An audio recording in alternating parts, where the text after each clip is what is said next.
सुप्रभात बच्चों। आज मैं आप लोगों को बीएड प्रशिक्षण कार्य के लिए जो कॉलेज के थ्रू आप लोगों को सूक्ष्म शिक्षण के लिए दूसरे विद्यालय में भेजा जाता है, तो वहाँ आपको कुछ सब्जेक्ट पढ़ाना होता है। जैसे कि हम आज गणित का सूक्ष्म शिक्षण आप लोगों के बीच कराएंगे। गणित के सूक्ष्म शिक्षण जो कभी भी किसी भी विद्यालय में पढ़ाए नहीं रहते, तो उनको कहीं स्कूल में जाकर अचानक पढ़ाने में थोड़ा सा दिक्कतें होती हैं। आप यहाँ से हमारे वीडियो को देख लेंगे तो आप जाके वहाँ सही तरीके से आप स्टार्ट कर सकते हैं कि हमें किस प्रकार से अपने प्रकरण को प्रारंभ करना है। देखिए, आप लोग बीएड किए होंगे तो उसमें आप लोगों को 8-9 कौशल के बारे में बताया होगा और उस सभी कौशलों का यूज यहाँ पर करना है, जिसमें से हमारा कौशल आता है उद्देश्य लेखन कौशल। तो जो भी आप प्रकरण बनाएंगे उसमें आप कोई भी 5 या 3 या उद्देश्य देंगे। आप अपने कॉलेज के अकॉर्डिंग या अपने अकॉर्डिंग जो भी टॉपिक पढ़ाएंगे उसका कोई भी 4 या 5 उद्देश्य आप अपने से दे दीजिएगा।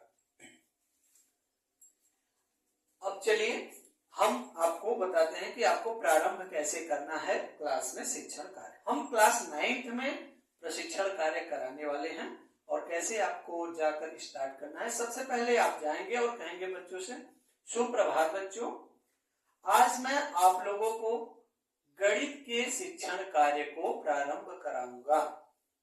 मैं आप लोगों को आज गणित का शिक्षण कराऊंगा। ठीक है, इस तरीके से आप पहले बोलेंगे। आप स्वयं का इंट्रोडक्शन देंगे और साथ ही साथ अगर समय है जल्दी जल्दी आप बच्चों का भी इंट्रोडक्शन ले सकते हैं। ठीक है, चलिए सबसे पहले आपको जो भी आप अपना कौशल बनाए रहेंगे उसमें आप सबसे पहले यहाँ पर लिखेंगे कॉलेज नेम।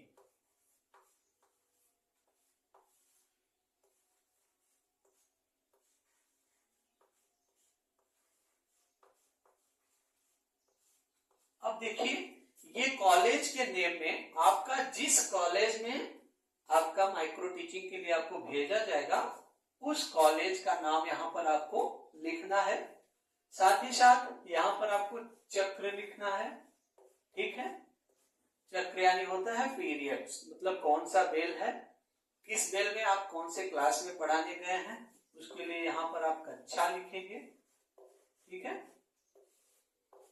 और फिर नीचे आप विषय लिखेंगे कि आप किस विषय का प्रशिक्षण कार्य कराएंगे और फिर आप लिखेंगे यहाँ पर प्रकरण।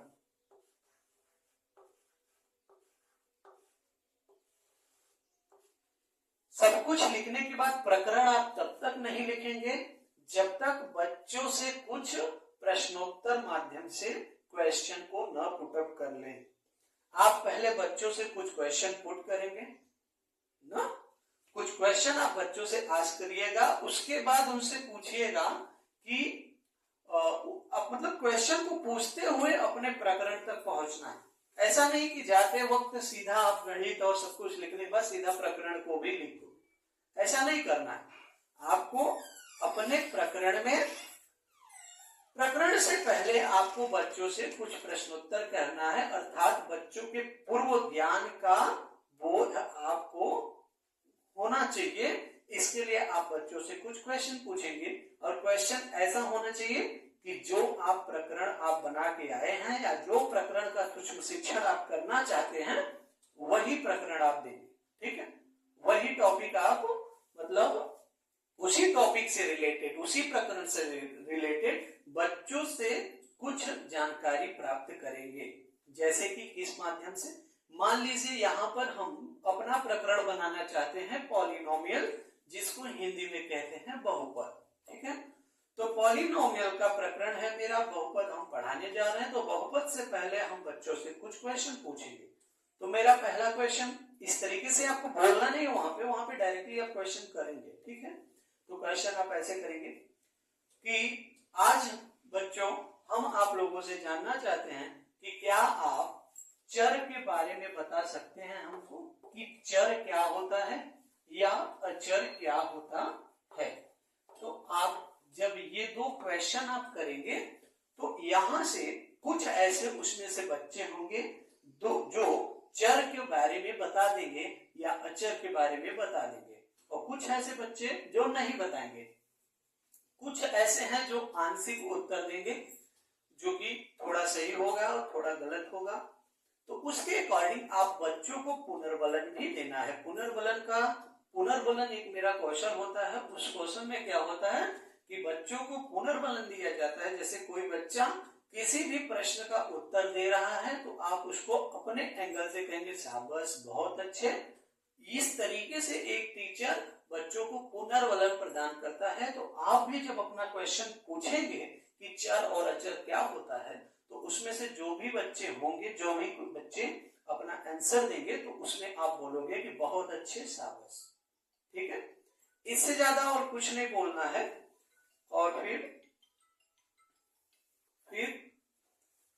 यहां से आप क्वेश्चन पुटअप करने के बाद कहेंगे कि ये जो चर है और अचर, ठीक है, बच्चे बताएंगे, आप वहां पर रुक जाएंगे। मान लीजिए बच्चे उत्तर दे दिए, ठीक है, फिर आप क्वेश्चन पूछेंगे, ठीक है, अच्छा बच्चे हमें बताइए कि क्या होता है अलजेब्राइक एक्सप्रेशन, अर्थात अलजेब्राइक एक्सप्रेशन क्या होता है, इसे हमें बताइए।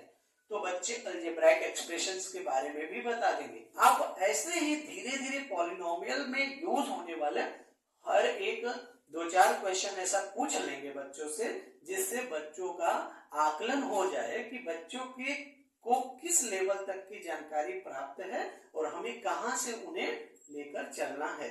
फिर डायरेक्टली लास्ट में आप पूछेंगे, अच्छा बताइए बच्चों क्या आप बहुपद के बारे में जानते हैं।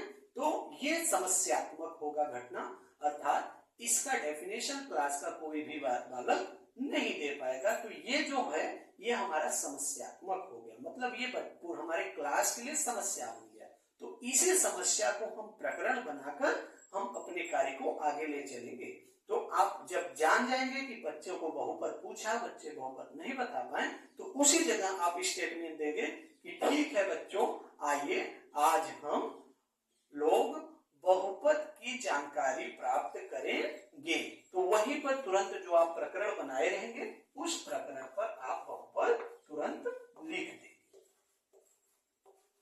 ठीक है, इस तरीके से आपका स्टार्टअप होगा। और बहुपद फिर स्टार्ट होने के बाद तुरंत आप क्या करेंगे, आप कोई भी एक क्वेश्चन बनाएंगे शिक्षण बिंदु, और उस शिक्षण बिंदु में एक क्वेश्चन बनाकर उसका स्पष्टीकरण करेंगे। स्पष्टीकरण करते समय उसमें एग्जाम्पल देंगे। जब स्पष्टीकरण करेंगे वो व्याख्या कौशल हो गया। स्पष्टीकरण के साथ साथ अगर आप एग्जाम्पल देंगे तो हमारा दृष्टांत कौशल हो जाता है। तो इस तरीके से हमें अपने 8 या 9 कौशलों को यूज करना है। ठीक है, आई होप यहां तक आपको क्लियर होगा। तो प्रकरण जान गए तो आप मान लीजिए इसमें एक टॉपिक ले लीजिए कि चलिए आज हम आप बहुपद की जानकारी प्राप्त करते हैं। तो बताइए दोस्तों, सबसे पहले बहुपद क्या होता है। ठीक है, ऐसे आप क्वेश्चन बनाएंगे और इस क्वेश्चन के स्पष्टीकरण में आप क्या बोलेंगे कि देखिए बच्चों, ये जो बहुपद है, ये बहुपद हमारा ग्रीक वर्ड से मिलकर बना है। इसको अंग्रेजी में कहते हैं पॉलिनोमियल। ये क्या है, अंग्रेजी में हम इसे क्या कहते हैं, पॉलिनोमियल, और ये ग्रीक शब्द से मिलकर बना है। इस तरीके से आपको क्लास में स्पष्टीकरण देना है। ठीक है, उसके बाद आप कहेंगे कि ये अंग्रेजी वर्ड पॉलिनोमियल से मिलकर बना है। पॉलिनोमियल हमारा 2 शब्दों से मिलकर बना है। इस पॉलिनोमियल वर्ड का आप ऑपरेशन करेंगे। आप यहां से फिर अपना पढ़ाना शुरू कर देंगे। जो भी आपको नॉलेज होगा इसके बारे में, आप यहां से जो भी टॉपिक लिए रहेंगे उस टॉपिक के अकॉर्डिंग आप अपना स्पष्टीकरण देंगे। और स्पष्टीकरण देने के बाद उस स्पष्टीकरण या उस प्रश्न से रिलेटेड जितना स्पष्टीकरण आप दिए रहेंगे, उससे रिलेटेड कुछ 1 या 2 बोधात्मक प्रश्न पूछेंगे, जो कि प्रश्नोत्तर टाइप होगा। उसमें बच्चों का उत्तर आएगा और नहीं भी आएगा। मैक्सिमम अगर आप क्लास में किसी भी चीज का स्पष्टीकरण दे देते हैं तो मैक्सिमम आपको उसका उत्तर बच्चों के तरफ से मिल ही जाता है। तो आपको बोधात्मक प्रश्न करना है उस टॉपिक से, उस स्पष्टीकरण से रिलेटेड। बच्चों का आंसर आएगा। फिर उसके बाद एक स्पष्टीकरण के लिए विकासात्मक प्रश्न बनाएंगे, उस प्रश्न का भी स्पष्टीकरण देंगे। जैसे मान लीजिए पॉलिनोमियल में आप डिग्री अगला शिक्षण बिंदु बना दिए, डिग्री के बारे में आप स्पष्टीकरण करेंगे, फिर डिग्री से रिलेटेड कुछ बोधात्मक प्रश्न पूछेंगे, फिर ऐसे ही आगे बढ़ेंगे, कोई एक और टॉपिक का विकासात्मक प्रश्न लेंगे, उस प्रश्न का स्पष्टीकरण, मान लीजिए हम टर्म ले लिए तो टर्म का आप स्पष्टीकरण करेंगे कि टर्म ऐसा होता है, टर्म जो होता है वो कॉम्बिनेशन होता है वेरिएबल एंड कांस्टेंट का, और साथ ही साथ आप वहां से ये भी डिफाइन कर देंगे कि टर्म के हिसाब से जो मेरा पॉलिनोमियल का क्लासिफिकेशन है वो 3 टाइप से होता है, मोनोमियल, बाइनोमियल, ट्राइनोमियल। इस तरीके से आप मतलब टर्म्स के से रिलेटेड जो भी स्पष्टीकरण होगा उसको आप देंगे और फिर उससे रिलेटेड बोधात्मक प्रश्न पूछेंगे।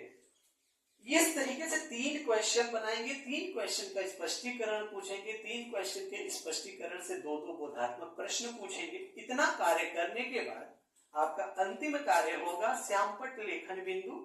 आप मतलब जितना श्यामपट्ट लेखन सारांश कह सकते हो उसको, तो आप जो भी प्रकरण बनाए रहेंगे, जो भी चीज पढ़ाए रहेंगे उस